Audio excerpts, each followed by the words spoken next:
Сәлем достар, сіздермен Алмагүл. Алдымен менің арнама подписация жасап, қоңырша белгіні басып қойыңыздар достар. Менің видеомды жоғалтып алмас үшін.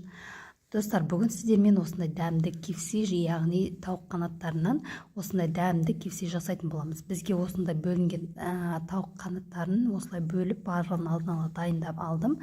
Бізге рамьонның ачы бұрышы және де жарым мясом, яғни шашличный ачы приправа және тоз, қара бұрышқаны және мұздай су қажет болады.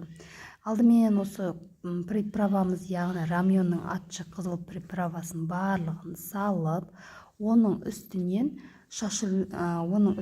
шашличный, яғни шашликті маринаттайтын приправаны салып алатын боламыз. Соусын құямыз. Осы соусымызды құйып, оның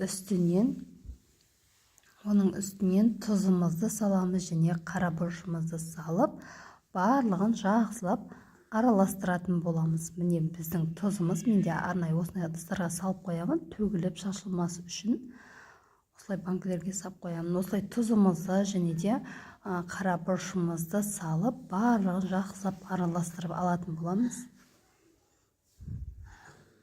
Барлығының грамм мөлшерлерін осы видеоның төменгі жағында описание бөліміне қалдыратын болам. Міндетті түрде соған қарап жасап көріңіздер. Өте дәмді, керемет болып шығады достар.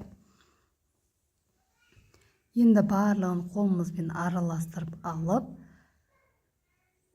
жақсылап араластырамыз, барлық жеріне тигізіп, маринатымыз жақсылап маринаттағаннан соң, оның үстінен мұздай суымызды құйып, бетін жауып, тоңазытқышқа 2-3 сағатқа, 4 сағатқа қалдырсаңыз, қанша көп тұрса сонша жақсы. Ол біздің мына чекендерімізге, яғни кексиларымызға осындай дәмі одан сайын сіңе беретін болады. Қанша көп тұрса сонша жақсы. Міндетті түрде жасап көріңіздер. Осылай бетін жауып, жақсылап бір шайқап аласыздар. Шайқағаннан соң міне барлығы араласып, тоңазытқышқа енді салып қоятын боламыз.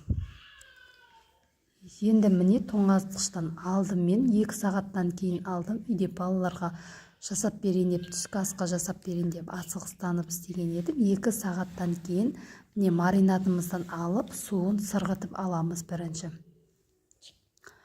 Осылай сүзгі суын ағызатын затқа қойып, осылай сеткасы бар неге қойып, суын ағызып аласыздар. Барлығын алып болғаннан соң, енді тауық қанаттарын ұнға аунатып аламыз.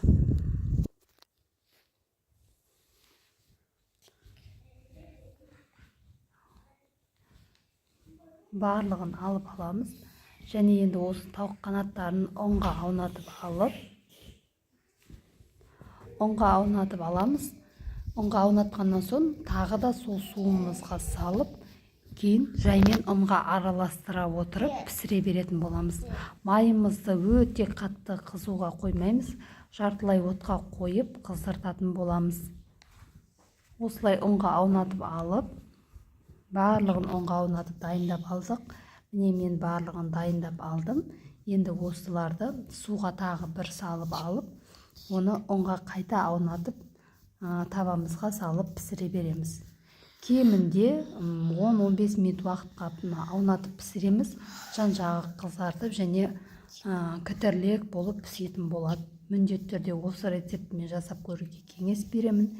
Егерде маринатым жоқ дейтін болсаңыздар, дәл осылай жасасаңыздар болады. Енді суынан сырғытып алған, тағы да суға бір батырып алғаннан соң ұнға аунатып, дәл осылай қызып тұрған майымызға, қатты қызған болмау керек, жартылай қыздырып қойған майға салып барлығын осылай аунатып пісіреміз. Міне көріп тұрғандарыңызда менің тауық қанаттарым өте керемет, выйдный болып, әрі күтірлік болып пісіп жатыр.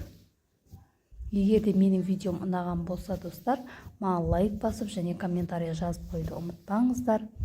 Өте дәмді, керемет болып шығатын осындай тауық қанаттарын сіздерге үйде жасап көруге кеңес беремін.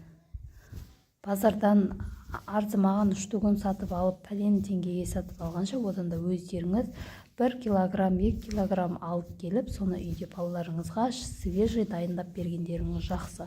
Егер де менің видеом сіздерге ұнаған болса, менің каналыма подписация жасап және видеомды жоғалтпас үшін тіркеліп қоңырауша белгісін басып қойды ұмытпаңыздар. Және де менің видеом сіздерге ұнаған болса, маған лайк басып, не болмаса ұнамаса дизлайк басып және өз ойларыңызды комментарий бөліміне қалдырып кетіңіздер.